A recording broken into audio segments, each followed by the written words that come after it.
Okay. Yeah. We're going to talk about what to do when life is just feeling a little repetitive or a little stale. Go to a Joyce Meyer conference. That's the end of the segment. Great That's answer. No, that is a good idea. But have you ever had those times in your life where you sure. just We feel all like, do. you just need to change something or Yeah. something's not right? Or how do you deal with it? Well, I think that balance is a key, and so many people live an unbalanced life. Everything from an unbalanced diet to just being unbalanced in how much quiet time you have compared to how much noise you have going on around you all the time. And in 1 Peter 5:8, the Amplified Bible, says, "Be well balanced, for your adversary the devil roams around like a lion roaring in fierce hunger, seeking whom he may devour." Then it says, "Whom resist steadfast, stand against him." But I never realized that was connected to being balanced. yeah, but I love that if you're out of balance, Yeah. if you're see, the flesh is excessive always, one way or the other. It's either going to do everything or nothing. I remember when I first started hearing teaching on the mouth, and I realized what a problem I had with my mouth. My solution, my carnal works of the flesh conclusion was that I was just not going to talk at all. So you were just silent. So I would just go, and people thought I was crazy. And then I started getting depressed, and I couldn't figure out why I was depressed. And the Lord showed me, he said, well, you're keeping your mouth shut, but nothing's changed inside. And so I was feeling depressed because I had all this junk floating around in me, even though I wasn't releasing it. Yeah. So balance is very important. And we know that in every area, from let's take spending, you don't want to overspend, but you're also making a mistake if you never spend anything on yourself. If you work hard, but you're one of these people, I can do without that, I can do without that. The truth of the matter is if you always do without that, you are going to feel deprived, and you'll end up blaming it on somebody else. And the same as if you just blow your money all the time. You're not right. going to be Exactly. satisfied either. You need to exercise, but some people get way out of balance with it, and that's all they do. They do it too much. So it's important that people look at their lives. Am I living a balanced life? Do I get enough rest? Do I get enough sleep? Do I enjoy myself enough? Do I do nothing but enjoy myself? But as far as when life gets stale, to be honest, if you live a balanced life, it probably won't get stale. Yeah, that makes sense. Variety. Variety, Makes a because difference. you'll have Yeah. variety. And I remember, for example, there were days when I could sit and write. I remember a trip I made to India, and I sat in my chair, except for getting up and going to the restroom, 12 hours and wrote on my computer on a book. Well, things have changed. I'm older now. I can't do that. I can now handle about 4 hours at a time. So we have to be willing, if you don't want your life to get out of order, you have to be willing to make changes as your body changes, and to make changes as things in your life change.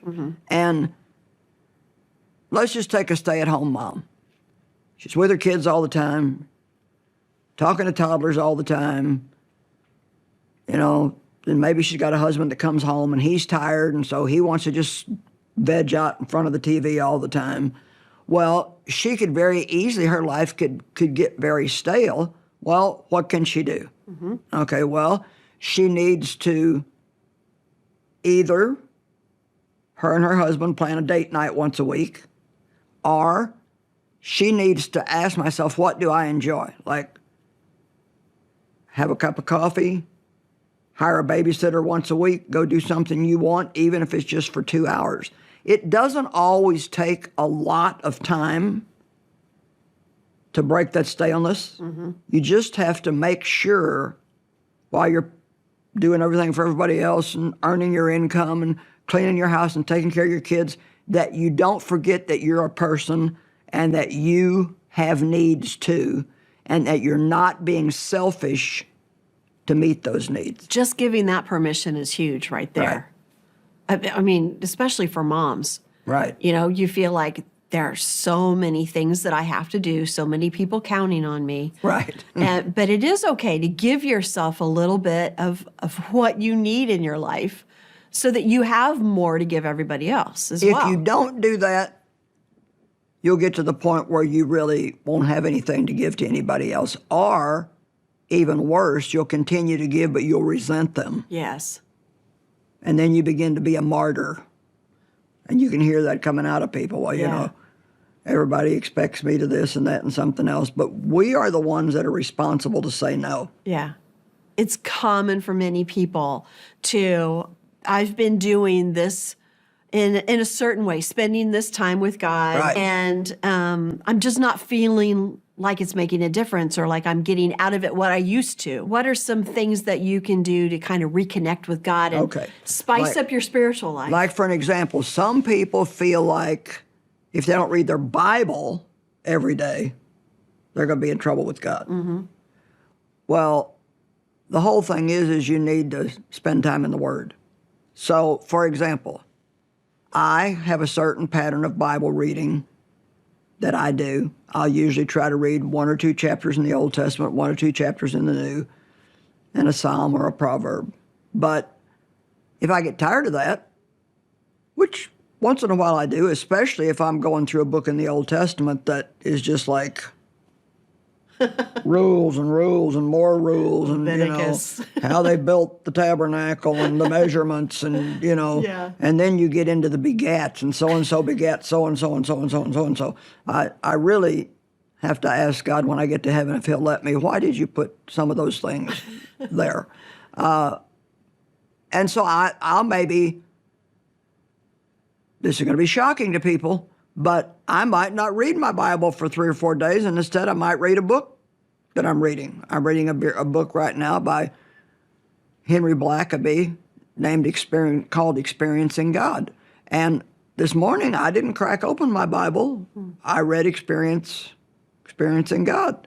And I didn't sleep real well last night, so I actually just shut my eyes for a long time, and I call them prayer naps. Yeah.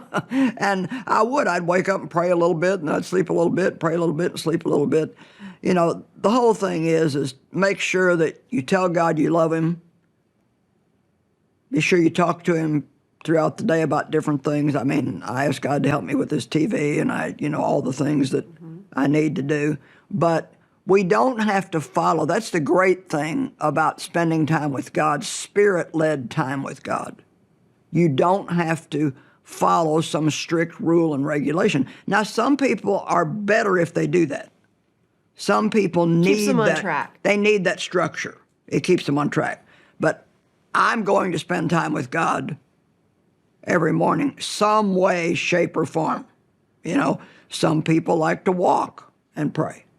Some people like to stay inside. Some people like to stay outside. Some people like music on. You do need to have variety in everything that you do. So yes, you can get stale in your spiritual life. You can get stale in everything, really. I mean, and it's really just from doing too much of the same thing. Yeah. And the thing is God, even in our spiritual life, He does not expect us to do the exact same thing.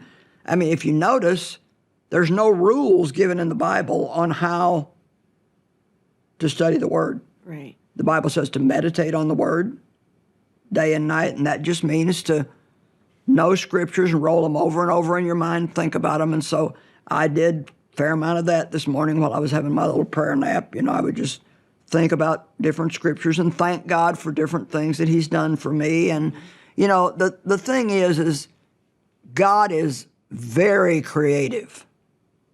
And He lives in us, so He's also going to be creative. But now here comes the answer. You can't be afraid to do something different. Yeah. And I think it's really vital that these two things go hand in hand. Right. When life begins to feel stale, it often is that connecting with God in a different way that perks us up and brings us back to life, closer to Him, and more into a life that we are more satisfied with once again. Sometimes, Ginger, if I'm like, I have to spend a lot of time by myself to study and be ready for everything that, I'm doing. I've got 1 month coming up pretty soon where I have to have 12 different teachings in that month. Yeah. Well, that's going to take a lot of deciding and studying and putting them together on my computer and all that.